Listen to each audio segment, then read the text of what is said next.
أعوذ بالله من الشيطان الرجيم بسم الله الرحمن الرحيم الحمد لله نحمده ونستعينه ونستغفره ونؤمن به ونتوكل عليه ونعوذ بالله من شرور أنفسنا ومن سيئات أعمالنا من يهده الله فلا مضل له ومن يضلله فلا هادي له ونشهد أن لا إله إلا الله وحده لا شريك له ونشهد أن سيدنا ونبينا وشفيعنا ومولانا محمدا عبده ورسوله الذي أرسل رسوله بالحق بشيرا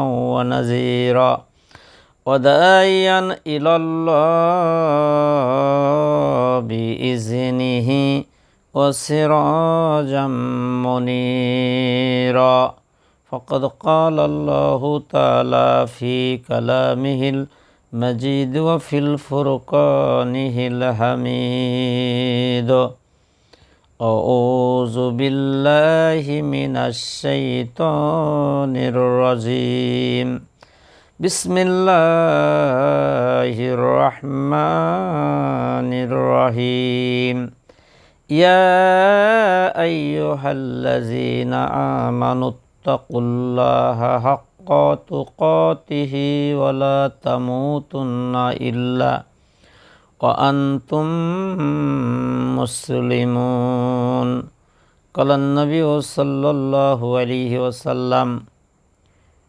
بين العبد بين الكفر ترك الصلاة متعمدا فقد كفر كما قال عليه الصلاة والسلام إن الله وملائكته يصلون على النبي يا أيها الذين آمنوا صلوا عليه وسلموا تسليما اللهم صل على سيدنا مولانا محمد وعلى آل سيدنا مولانا محمد নূর নবীজির আগমনে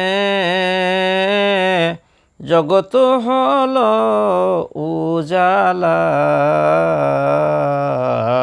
সবাই মিলে দরুদ পড়ো ওরে আশিক নিরালা আল্লাহুম্মা সাল্লি আলা সাইয়্যিদিনা মাওলানা মুহাম্মদ ওয়ালা আলি সাইয়্যিদিনা মাওলানা মুহাম্মদ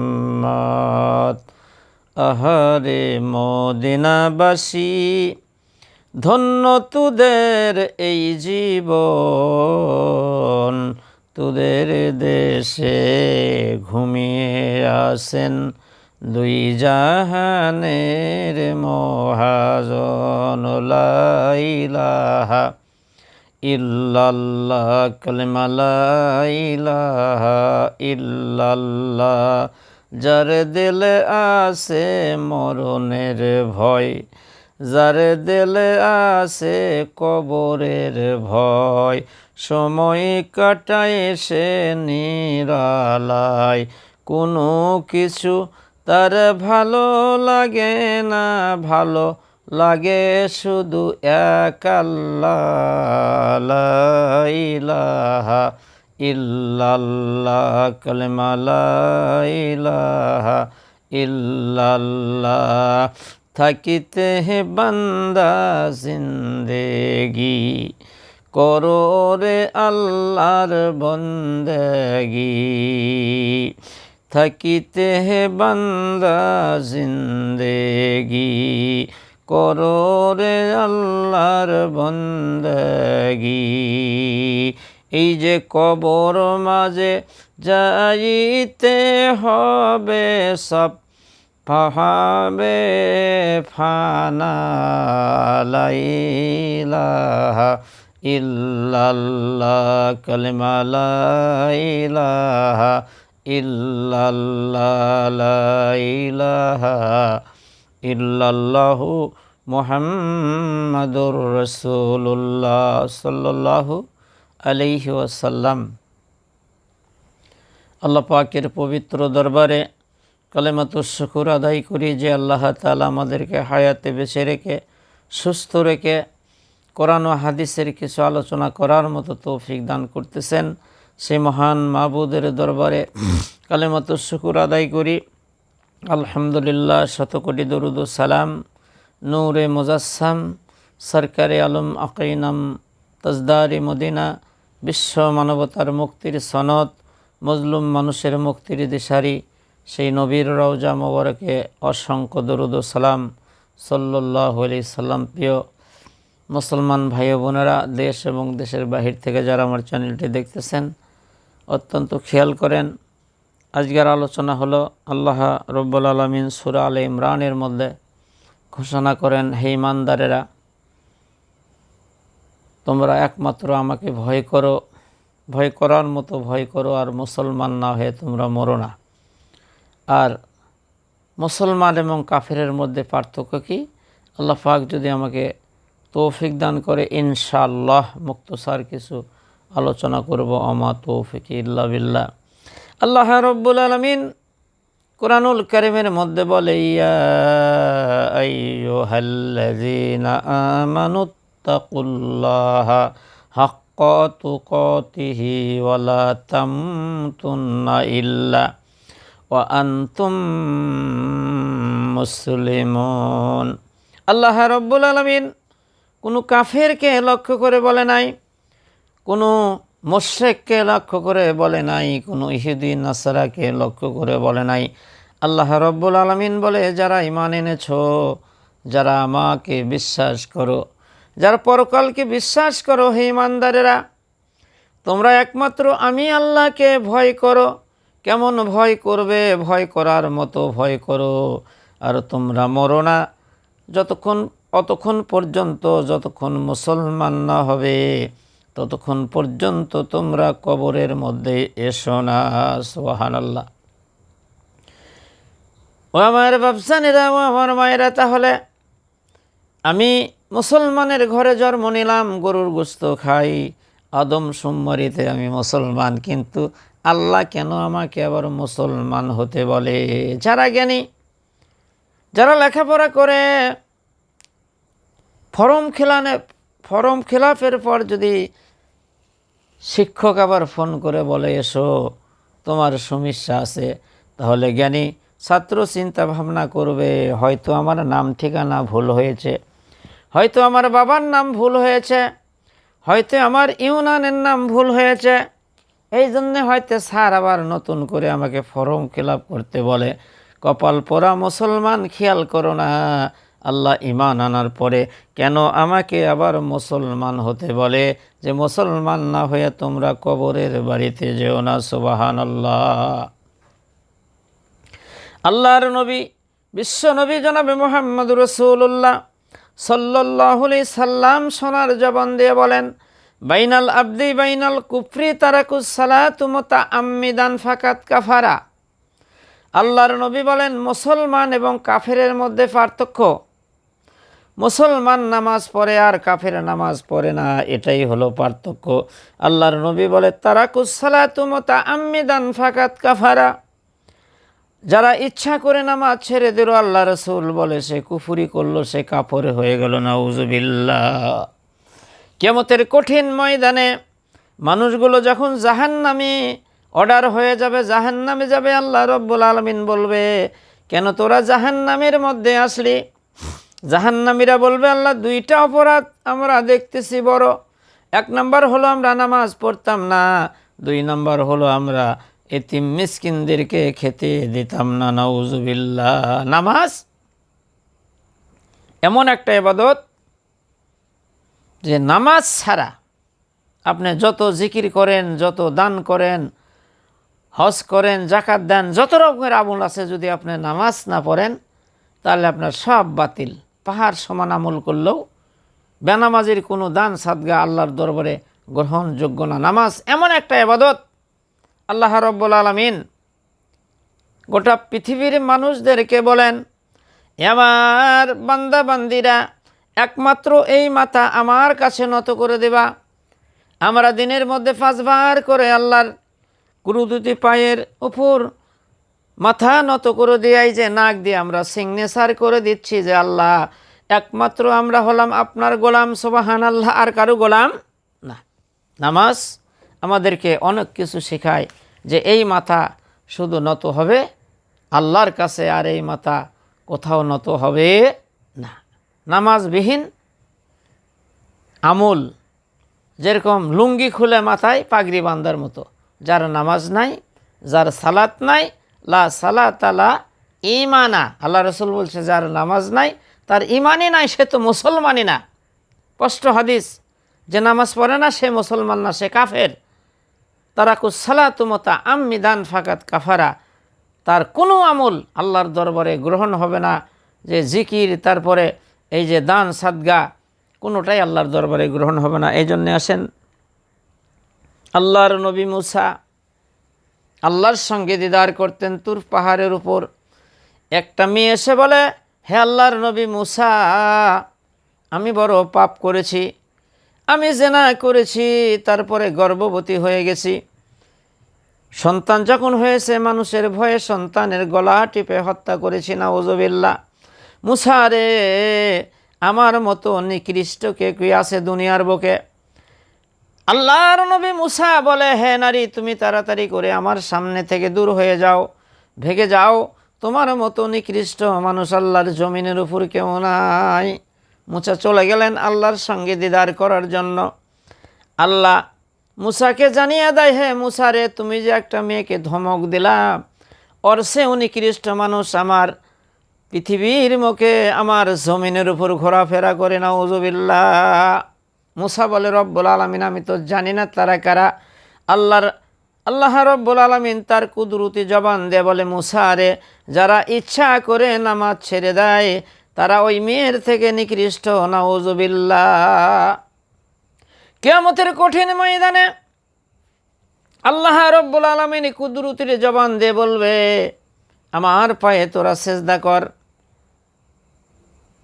আল্লাহর যারা প্রিয় বান্দা, যারা 5 ওয়াক্ত নামাজ সালাত আদায় করেছে বিনয়ের সাথে, খুশু খুশু আল্লাহকে খুশি করার জন্য, সকল ফায়সা কাজ থেকে দূরে থেকে, সুদ ঘুষ জেনা ব্যভিচার সকল থেকে বিরত থেকে, যারা আল্লাহকে খুশি করার জন্য 5 বার করে এই মাথা আল্লাহর কুদরতি পায়ের উপর অবনীত করেছে, আল্লাহর কুদরতি পায়ে যারা সেজদা করেছে তারা সঙ্গে সঙ্গে আল্লাহর কুদরতি পায়ে সেজদায় পড়ে যাবে, সুবহানাল্লাহ। আর যারা বাহানা দিয়ে নামাজ পড়ে নাই, আল্লাহকে উকু সেজদা করে নাই, আল্লাহর পায়ে যারা সেজদা করে নাই, তাদের মাজাখানা লোহার মতো শক্ত হয়ে থাকবে।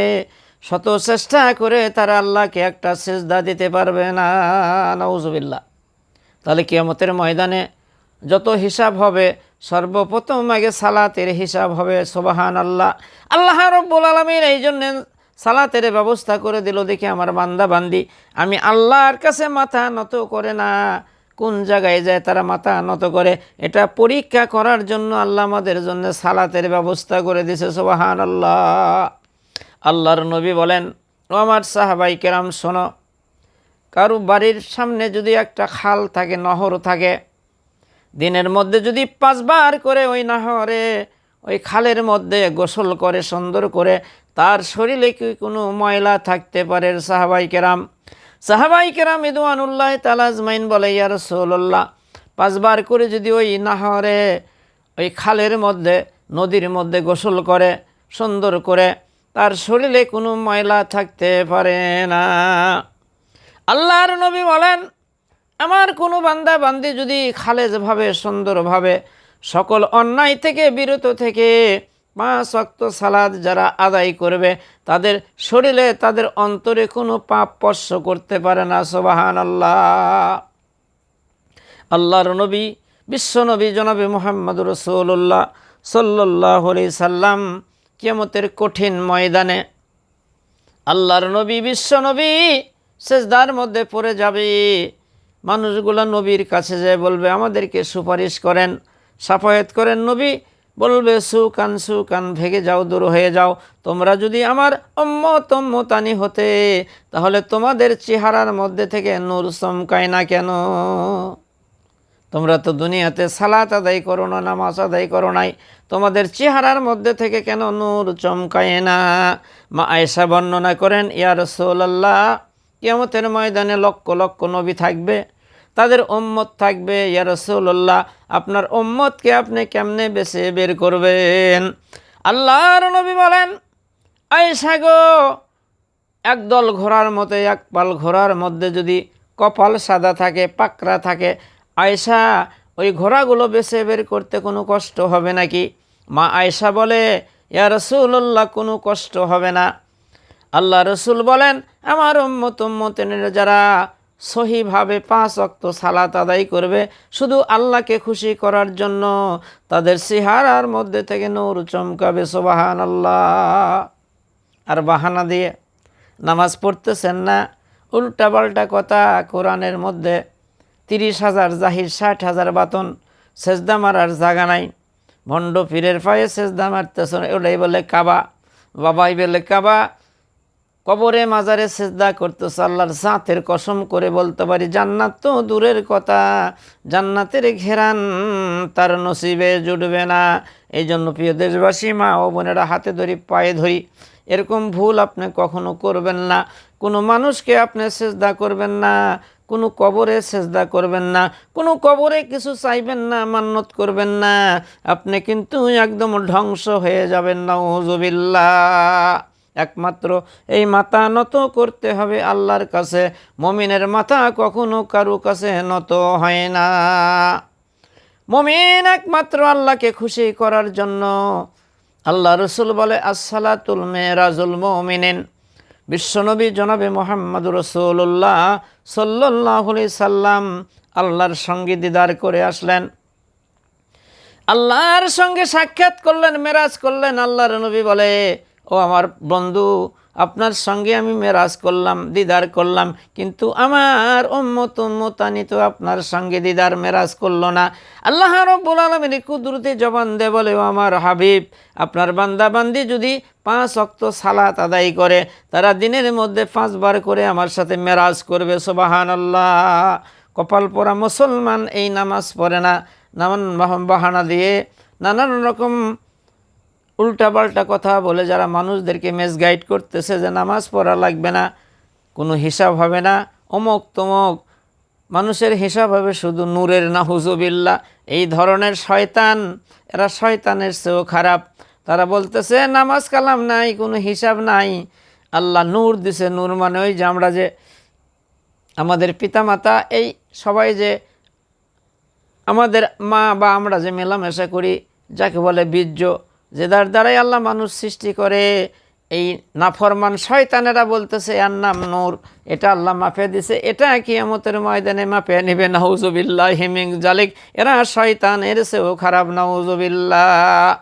আল্লাহর নবী বিশ্বনবী জনাবে মুহাম্মদুর রাসূলুল্লাহ সাল্লাল্লাহু আলাইহি সাল্লাম, মা আয়েশা বর্ণনা করে, আমি গভীর রাত্রে উঠে দেখি আমার দরদের নবী সেজদার মধ্যে পড়ে আছে।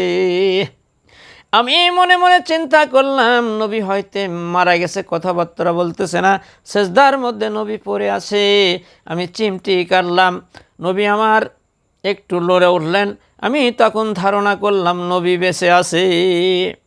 আল্লাহর নবী বিশ্ব নবী নামাজ পড়তে পড়তে পাও মোবারক ফুলে যেতেন। মা আয়েশা বর্ণনা করেন, ও আমার প্রাণের স্বামী, ইয়া রাসূলুল্লাহ, আপনার তো আগে পাশের সমস্ত গুনাহ খাতা আল্লাহ মাফ করে দিছে, এত কেন আপনি নফল নামাজ পড়েন? ফজর তো পড়েনি, ফরজ পড়েন, তারপরে এত রাত জেগে জেগে আপনি কেন এত ইবাদত বন্দেগি করেন? আল্লাহর নবী বলে, আয়েশা গো, কিয়ামতের দৃশ্য তুমি জানো না? আমি জাহান্নাম দেখেছি, জান্নাত দেখেছি। আয়েশা রে, তুমি কি চাও না আমি আল্লাহর শুকুর গুজারি বান্দা হই? নবীর মতো মানুষ যদি এরকম ইবাদত বন্দেগি করে, এক ওয়াক্ত নামাজ জীবনে ছেড়ে দেয় নাই, আর কিছু ভণ্ডর দল তারা কোথায় পেল ভাই? এটা নাকি মারেফত, এটা হলো মারার পথ। নামাজ লাগে না, ওযু লাগে না, গোসল লাগে না, তারা গান বাজনা ঢোল তবল দিয়ে বাজাইতেছে, অশ্লীল গান বাজনা বলতেছে, ঢোল তবল বাজাইতেছে, এটাই বলে ইবাদত। জোরে কন্যা হুজুবিল্লাহ। আল্লাহর নবী জীবদ্দশার মধ্যে এক ওয়াক্ত নামাজ কাজা করে নাই। আল্লাহর নবী ইন্তেকালের সময় হয়ে গেল, মাথায় বড় ব্যথা। দুই সাহাবীর কাঁধে ভর করে নবী মসজিদে গেলেন। মসজিদে যেয়ে আল্লাহর নবী নামাজ শেষ করে বললেন, আজ থেকে সকলের দরজা বন্ধ, শুধু আবু বকরের দরজা খোলা থাকবে। আবু বকর সিদ্দিক রাদিয়াল্লাহু তাআলা কেঁদে হয়রান হয়ে গেলেন। অন্য অন্য সাহাবী বুঝতে পারে নাই, সকলের দরজা বন্ধ কিন্তু আবু বকরের দরজা খোলা। তারা বুঝতে পারে নাই, কারণ হলো আল্লাহর নবী যে কথাটা বলেছে, বয়োজ্যেষ্ঠ সাহাবী, জ্ঞানী সাহাবী বুঝেছে, আজ থেকে রাসূলের পিছনে নামাজ পড়ার কিসমত আমাদের আর হবে না, নবী আর নামাজ আদায় করতে পারবে না। দরদের নবী, মাথায় বড় ব্যথা।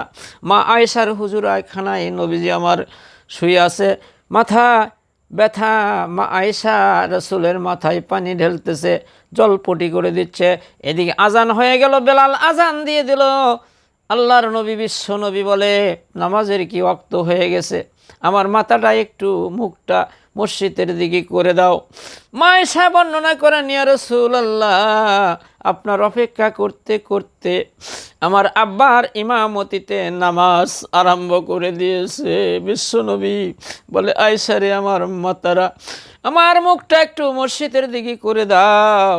দরদের নবী আবু বকরের পিছনে সাহাবীরা নামাজ আদায় করতেছে। নবী আমার দেখে মুচকি হাসলেন, আর কিছুক্ষণ পর নবী জার জার করে কান্না করতেছেন। মা আয়েশা বলে, ইয়া রাসূলুল্লাহ, নামাজের দৃশ্য দেখে আপনি কান্দেন কেন, কি হয়েছে? বলে, আয়েশা রে, এই নামাজ প্রতিষ্ঠিত করতে গিয়ে, জামা প্রতিষ্ঠিত করতে আমাকে বুকের রক্ত দেওয়া হয়েছে রে, দিতে হয়েছে রে আয়েশা। তাইফের ময়দানে রক্ত দিয়েছি, উহুদের ময়দানে দান দান মোবারক শহীদ হয়েছে আয়েশা রে, ওই জন্যে আমি হাসলাম আর ওই জন্যে কানলাম। এই নামাজ প্রতিষ্ঠিত করতে গিয়ে, জামাত প্রতিষ্ঠিত করতে গিয়ে অনেক মেহনত করা হয়েছে রে আয়েশা। আমার মনে আর কোনো দুঃখ নাই, আমি এই দুনিয়া থেকে বিদায় হয়ে গেলে আমার উম্মতানিরা এরকম জামাতবদ্ধ হয়ে নামাজ আদায় করবে। সুবহানাল্লাহ। বিশ্বনবীর মাথায় বড় ব্যথা, বিশ্বনবী চটবট করতেছে, মাথায় বড় ব্যথা। নবী কারু কথা বলে নাই, বলেছে, ও আমার সাহাবীরা, সালাত সালাত, নামাজ নামাজ, তোমরা নামাজ ছেড়ে দিও না। ও আমার পর্দানিশী মায়েরা, ও আমার বাপজানেরা, আমার বোনেরা, হাতে ধরি পায়ে ধরি, কোন ভণ্ডের কথা শুনে, কোন লম্পটের কথা শুনে আপনি নামাজ ছেড়ে দিলেন, আল্লাহর ইবাদত বন্দেগী ছেড়ে দিলেন? এগুলা কোশ্চেনকালে রাসূলের কথা হতে পারে না, এগুলা হলো শয়তানের কথা। নাউযুবিল্লাহ। বিশ্বনবী এক ওয়াক্ত নামাজ জীবনে ছেড়ে দেয় নাই। বিশ্বনবী জনাবে মুহাম্মদুর রাসূলুল্লাহর সারাটা জীবন পড়ে দেখেন, তিনি 5 ওয়াক্ত সালাত আদায় করেছেন, আর সবসময় নফল ইবাদত বন্দেগী করেছেন। বিশ্বনবী জীবনে এক ওয়াক্ত নামাজ ছেড়ে দেয় নাই। বিশ্বনবী জনাবে মুহাম্মদুর রাসূলুল্লাহ ইন্তেকালের সময় বলল, ও আমার সাহাবায়ে কেরাম, ও আমার উম্মতেরা, নামাজ নামাজ, কোশ্চেনকালেও তোমরা নামাজ ছেড়ে দিও না। বিশ্বনবী জনাবে মুহাম্মদুর রাসূলুল্লাহ সাল্লাল্লাহু আলাইহি সাল্লাম এত কষ্ট করেছেন, তথাপি নামাজ ছেড়ে দেয় নাই। একদিন মা আয়েশা রাদিয়াল্লাহু তাআলা আনহা রাসূলের শরীর মোবারকের মধ্যে তেল মালিশ করতেছিলেন, আর বলতেছিলেন, ইয়া রাসূলুল্লাহ, ইয়া হাবিবাল্লাহ, আপনার শরীরের মধ্যে এত কালো কালো দাগ কেন? আল্লাহর নবী কচি শিশুর মতে কান্না শুরু করে দিল। মা আয়েশা বলে, ইয়া রাসূলুল্লাহ, কি অপরাধ করলাম? আমার পিতামাতা আপনার নামে কুরবানি হয়ে যাক, আল্লাহর নবী বলে, আয়েশা রে, তুমি কোনো বেয়াদবি করো নাই, তুমি আমাকে হারানো দিনের কথা মনে করে দিয়েছো। আমি কালেমার দাওয়াত দিতে তাইফের ময়দানে গিয়েছিলাম রে আয়েশা। তাইফের লিডারদেরকে আমি কালেমার দাওয়াত দিলাম, আমাকে তারা সম্মান করলো না। তারা তাইফের যুবকদেরকে লালিয়ে দিল আমাকে মারার জন্য, পাথর মারার জন্য রে আয়েশা। তাইফের যুবকেরা যখন আমাকে বৃষ্টির মতো পাথর মারা শুরু করে দিল রে আয়েশা, আমি তাইফের ময়দানে 3টি জায়গায় বেহুশ হয়ে পড়ে যাই। আয়েশা রে, পাথরের আঘাতে জর্জরিত হয়ে আমি জমিনের মধ্যে বেহুশ হয়ে পড়ে যাই। আমি 3বার তাইফের ময়দানে পড়ে যাই। আল্লাহর নবী, বিশ্ব নবী জনাবে মুহাম্মদুর রাসূলুল্লাহ সাল্লাল্লাহু আলাইহি সাল্লামের পাথরের আঘাতে মাথা ফেটে গেল, জর্জরিত হয়ে গেল শরীর।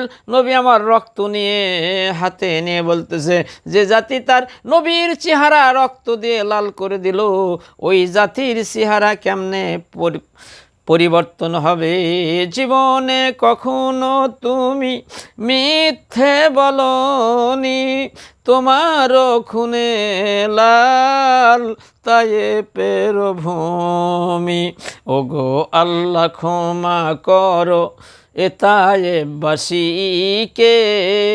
ওরা তো চেনেনি আমি যে মুহাম্মদ।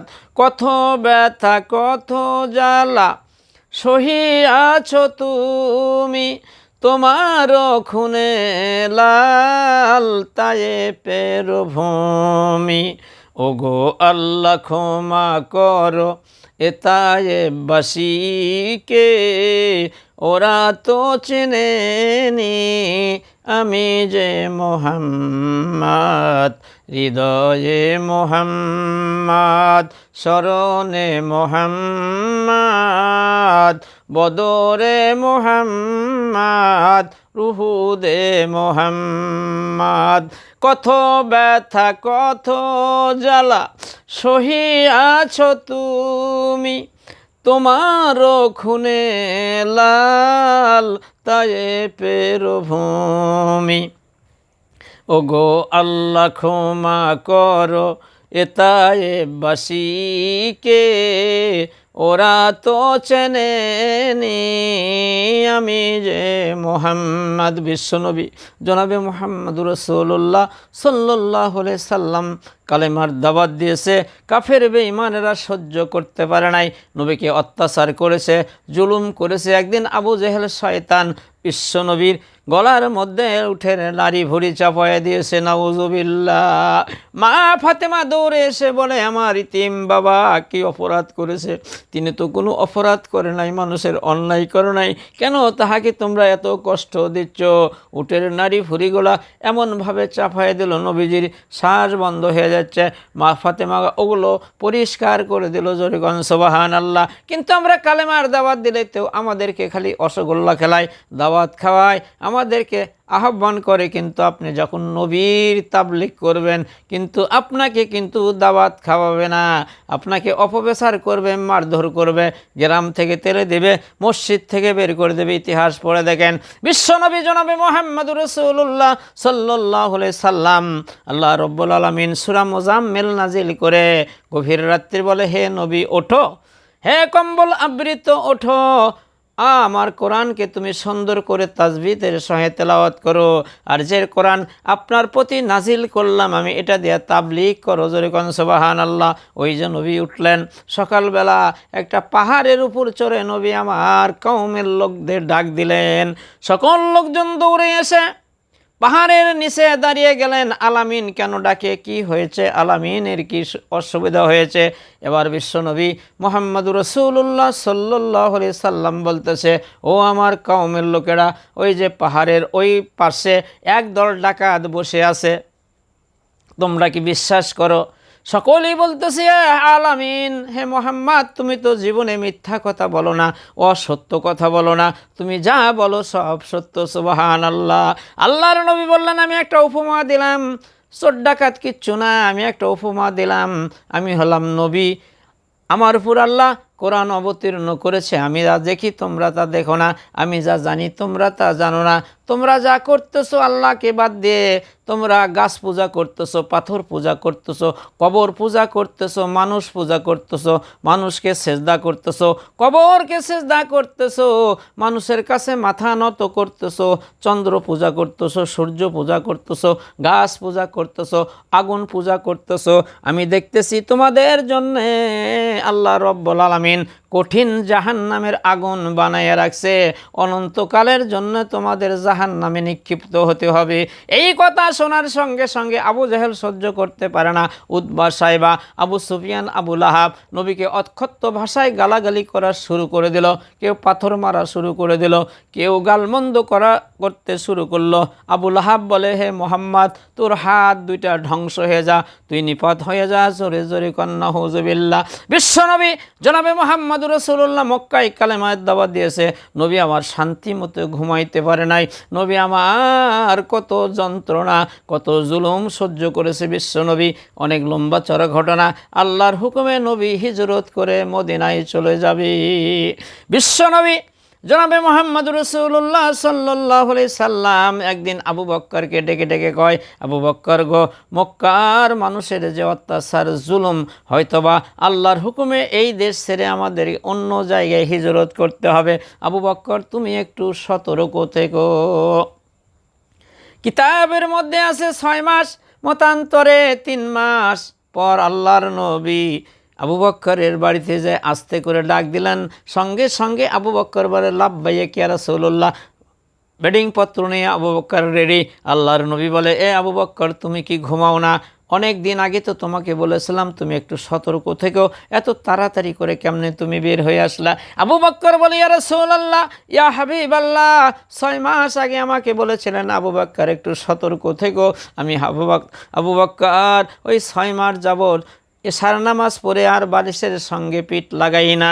ইয়া রাসূলুল্লাহ, ইয়া হাবিবাল্লাহ, আমি দরজার সঙ্গে পিঠ লাগাইয়া আল্লাহর তাসবিহ পড়তে থাকি আর অপেক্ষা করতে থাকি বিশ্বনবী জনাবে মুহাম্মদুর রাসূলুল্লাহ সাল্লাল্লাহু আলাইহি সাল্লাম কখন আমাকে ডাক দিবি। আল্লাহর নবী বলে, আবু বক্কর আর দেরি করা যায় না, কাফের বেঈমান আমার বাড়ি চতুর্পাশে ঘিরে নিয়েছে। আমি কোরআনের আয়াত পড়ে বালুতে ফুঁ দিয়ে বের হয়ে এসেছি রে আবু বক্কর, তাড়াতাড়ি করে চলো, হিজরত করে আমাদের মদিনায় যেতে হবে। আল্লাহর হুকুমে আবু বক্কর পিছে পিছে যায়, আল্লাহর নবী আগে আগে যায়, আর আবু বক্কর একটু করে বসে যায় আর একটু করে বসে। আল্লাহর নবী বলে, আবু বক্কর বন্ধুরে, তোমার কি কোনো পায়ে ব্যথা হচ্ছে? তোমার কি কোনো কষ্ট হয়? বলে, ইয়া রাসূলুল্লাহ, আমার কোনো কষ্ট নাই। ইয়া রাসূলুল্লাহ, মরুভূমির পথে আমরা যাই, আপনার পায়ের দাগগুলো পড়ে যায়। আরবের মানুষ এমন বুদ্ধিমান ছিল, তারা উটের পায়ের দাগ দেখে কোনটা গর্ভবতী আর কোনটা গর্ভবতী না এটাও তারা বুঝতে পারতো। মানুষের পায়ের দাগ দিকেও তারা মানুষের চিহ্নিত করতে পারতো। ইয়া রাসূলুল্লাহ, ইয়া হাবিবাল্লাহ, আমি একটু করে বসি, কারণ আপনার পায়ের দাগ আমি মিলাই দেই, কারণ কাফের বেঈমানেরা যদি আপনার পায়ের দাগ দেখে আপনাকে ধরে ফেলে ক্ষতি করে। ইয়া রাসূলুল্লাহ, এই জন্যে আপনার পায়ের দাগগুলো আমি মিলা দেই। সুবহানাল্লাহ। আল্লাহর নবী থমকে দাঁড়াই গেলেন, আসমানের দিকে তাকায় বলে, আবু বক্কর গো, আমার বন্ধু, আজকের রাত্রিতে তুমি যে নেকি কামাই করলা, ওই যে আসমানের মধ্যে যতগুলো তারকা দেখতেছো রে আবু বক্কর, এই তারকার সে তোমার নেকির সংখ্যা বেশি। সুবহানাল্লাহ। আর এমনি এমনি প্রেমিক আমরা, নামাজ নাই, কালাম নাই, ওযু নাই, গোসল নাই, শিরক বেদাত দিয়ে পরিপূর্ণ কয় আশেকে রাসূল, জোরে জোরে কন্যা উযুবিল্লাহ। আল্লাহর নবী বলে, আবু বক্কর চলো তাড়াতাড়ি করে, সকাল হয়ে যাবে, আমরা কোথায় লুকাবো? ওই যে একটা পাহাড়ের উপর গর্ত দেখা যায়, আবু বক্কর ওই কূপের মধ্যে আমরা লুকিয়ে থাকি, আবার যখন রাত্রি হবে তখন আমরা হেঁটে হেঁটে মদিনার দিকে যাব। আবু বক্কর বলে, ইয়া রাসূলুল্লাহ, আগে আমি এই গর্তের মধ্যে কূপের মধ্যে কূপটা পরিষ্কার করি, তারপরে আমরা যে কূপের মধ্যে আশ্রয় গ্রহণ করব। এদিকে কাফের বেঈমানরা খুঁজতেছে নবীকে না পেয়ে, চতুর্দিকে কুত্তা পাগল, কুত্তার মতো পাগলা কুত্তার মতো তারা খোঁজাখুঁজি করতেছে, নবীকে পাওয়া যায় না। আবু বকর আগে কূপটা পরিষ্কার করে তারপরে কূপের মধ্যে দেখে বিভিন্ন সুড়ঙ্গ দেখা যায়। আবু বকর গায়ে চাদর ছিল, চিরে চিরে সুড়ঙ্গগুলো বন্ধ করতে লাগলেন, একটা বন্ধ করা যায় না। আল্লাহর নবী বলেন, আবু বকর রে, সারা রাত হেঁটে হেঁটে বড় আমি ক্লান্ত হয়ে গেছি রে বন্ধু, তুমি একটু বসো, তোমার রানের উপর মাথা দিয়ে আমি বিশ্রাম করব। বিশ্বনবী এতিম নবী না খাওয়া নবী। আবু বকরের রানের উপর মাথা দিয়ে নবী আমার বিশ্রাম করতেছে, আর আবু বকর একটা গর্ত বন্ধ করা গেছিল না, কাপড় ফুরে গেল, ওখানে পাওডা রেখে আবু বকর বসে আছেন। হঠাৎ করে ওই গর্তের মধ্যে একটা সাপ ছিল, আল্লাহর নবীর সঙ্গে দেখা করবে, কিন্তু আবু বকরের পাও থাকার কারণে, আবু বকর এর পাও বাঁধা হওয়ার কারণে সাপটা আসতে পারতেছে না। এবার সাপ যখন একবার আবু বকরের পায়ে কামড় দিল, দংশন করলো, আবু বকর কয়, রে সাপ, তুই কি মনে করেছিস আমার পায়ে কামড় মেরেছিস আর আমি পাও টান দিব আর আমার এতিম নবীকে তুই কামড় দিবি? সুবহানাল্লাহ। সাপ কিন্তু নবীকে কামড় দেবে না। আবু বকরের পা বাঁধা হওয়ার কারণে আবার কামড় দিল।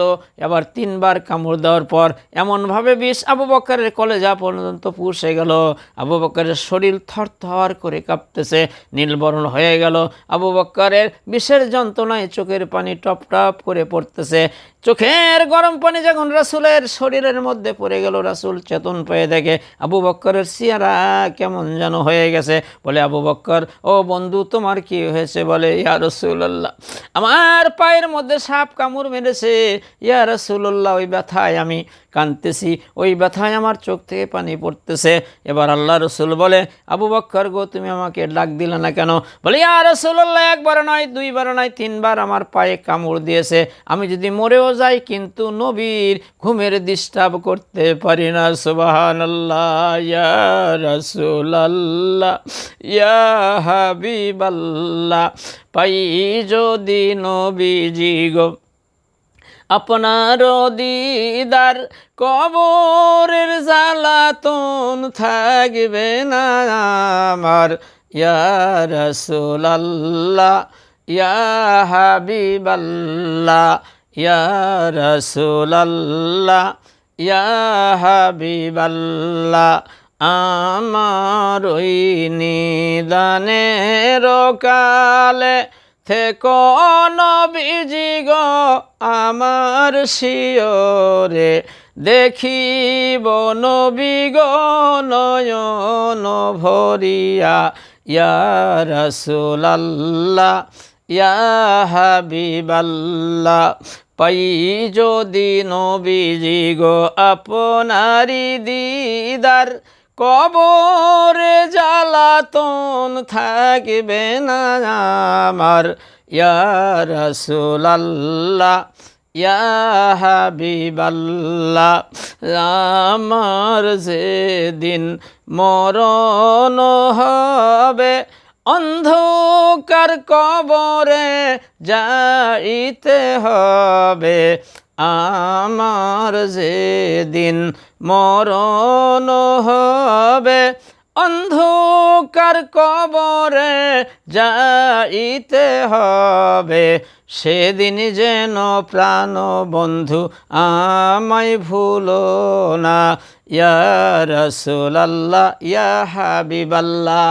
আল্লাহর হাবিব বিশ্বনবী বলে, ও আমার বন্ধু, আমার আল্লাহ, আবু বকরকে সঙ্গে করে নিয়ে আমি হিজরত করে মদিনায় চলে যাইতেছি। আমার আবু বকর যদি মরে যায়, আমি কাকে নিয়ে হিজরত করে মদিনায় যাব? বিশ্বনবী জনাবে মুহাম্মদুর রাসূলুল্লাহ সাল্লাল্লাহু আলাইহি সাল্লাম বিসমিল্লাহ বলে মুখের লালা লাগাই দিল, আল্লাহ বিষকে পানি বানাইয়া দিল। জোরে কোন সুবহানাল্লাহ। সেই যে আবু বকর একেবারে আল্লাহর প্রেমিক, একে বলে আশেকে রাসূল। বিশ্বনবীর জন্য তারা জীবন দিয়েছে। জোরে কোন সুবহানাল্লাহ। বিশ্বনবী জনাবে মুহাম্মদুর রাসূলুল্লাহ সাল্লাল্লাহু আলাইহি সাল্লামকে ভালোবাসার নাম এই না, উম্মতর তো অনুসরণ যারা করে, নবীকে উম্মত অর্থ অনুসরণকারী, অনুসরণ যারা করে নবীকে তারাই হলো নবীর উম্মত। নবী জীবনের মধ্যে এক ওয়াক্ত নামাজ কাজা করে নাই। ও মিয়া, তুমি তো নামাজ কালাম পড়ো না, রোজা থাকো না, কোনো আমল করো না। আল্লাহর নবী জীবনে অসত্য কথা বলে নাই। বিশ্বনবী জীবনে কাউকে গালমন্দ করে নাই।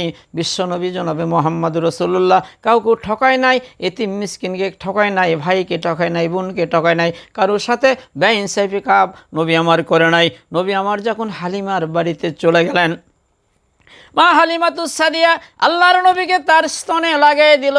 বিশ্বনবী এক পাশের স্তনে দুধ পান করলেন। মা হালিমাতুস সাদিয়া বলে, শত চেষ্টা করে আমি অপর পাশের দুধ খাওয়াইতে পারি নাই। কারণ হলো বিশ্বনবী ইনসাফগার ছিলেন। তিনি চিন্তা করতেন আমারও তো একটা দুধ ভাই আছে, আমি যদি দুই স্তনের দুধগুলো খেয়ে আমার অবিচার করা হবে, আমার আর একটা ভাই কী খাবে। বিশ্বনবী জনাবে মুহাম্মদুর রাসূলুল্লাহ জীবনে অসত্য কথা বলা নাই, মিথ্যা কথা বলা নাই, এক ওয়াক্ত নামাজ জীবনে কাজা করে নাই। বিশ্বনবী মুহাম্মদুর রাসূলুল্লাহ সাল্লাল্লাহু আলাইহি সাল্লাম উম্মত অর্থ অনুসারী। নবীকে যারা অনুসরণ করে তারাই হলো নবীর উম্মত, তাদেরকেই নবী শাফায়াত করবে, সুপারিশ করবে। আর আমি যে সূরা আলে ইমরান থেকে আয়াতে কারিমা তেলাওয়াত করেছি, হে ইমানদারেরা আল্লাহকে ভয় করো, ভয় করার মতো ভয় করো, আর মুসলমান না হয়ে মরো না। এই আয়াতের শানে নজরুলের শানে সূরা নেসার মধ্যে আছে, এক ইহুদি আর এক মুসলমান জমির পানি নিয়ে একটা ক্যাসাল হয়ে গেল। এবার আবু বকরের কাছে যে বিচার করলো, কয় আমি তো বিচার করতে পারবো না। এবার বিশ্বনবী জনাবে মুহাম্মদুর রাসূলুল্লাহ সাল্লাল্লাহু আলাইহি সাল্লামের কাছে বিচার নিয়ে গেলেন। বিশ্বনবী ইহুদির পক্ষের আয় দিয়ে দিল, মুসলমানের মনটা বড় খারাপ। আবু বকরের কাছে গেল, আবু বকর বলে বিশ্বনবী যেখানে বিচার করেছে আমি ওটা বিচার করতে পারবো না, সানি করতে পারবো না। বলে আবু বকরের কাছে যায়, বলে আবু বকর ভাই আমার এর বিচারের একটু সানি করে দাও। বলে প্রথম করেছে কে? কয় মুহাম্মদুর রাসূলুল্লাহ সাল্লাল্লাহু আলাইহি সাল্লাম। বলে বিচার কি পছন্দ হয় না? বলে না। ওমর তিনবার বলল বিচার কি পছন্দ হয় না? বলে না। কয় বিচার কি পছন্দ হয় না? বলে না।